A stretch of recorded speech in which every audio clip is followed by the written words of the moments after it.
then this is going to be polka. We're going to be talking a lot more about your dances. All 8 of them are either going to be fixed or flexible. That's a very vague term, but we'll go into more detail about that. In this case, polka is going to be a fixed position, so there's a lot of strong hits and lines, but you do have opportunity to be flexible with the hits and the accents. So in this case, your lilting action is going to be somewhat like East Coast, but a little bit more intense. So in this case, you dip down, and you also are going to pop up. So in this case, if I'm doing just a basic and chassé, I would have my down action first for and triple step.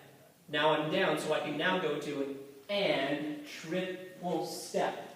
So as I'm doing that lilting action, I'm starting down low already, then I can pop up and 1, 2, 3, 4.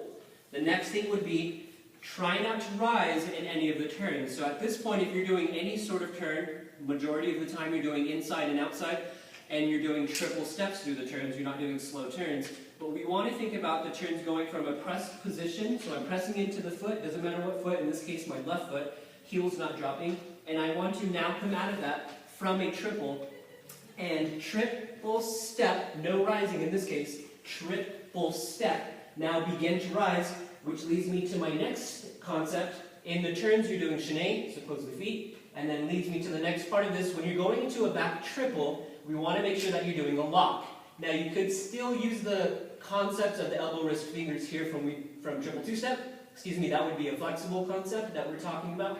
But in this case, you're not going to have a lot of time to think about it, so think about it going straight out. As you do this, you're doing a back lock for and triple step into your back action.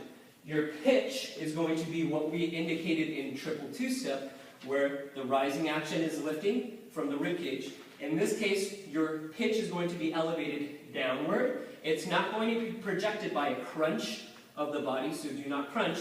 What I want you guys to work on is getting used to taking your rib cage up off of your hips, and I want you to think about isolating it down and up, so it's an isolation. So if I were to take my rib cage and shift over, you'll find your balance point, so that way in triple two-step and in polka, you're using your rib cage and not crunching. So the pitch would be here, triple step, triple step, triple step, triple step.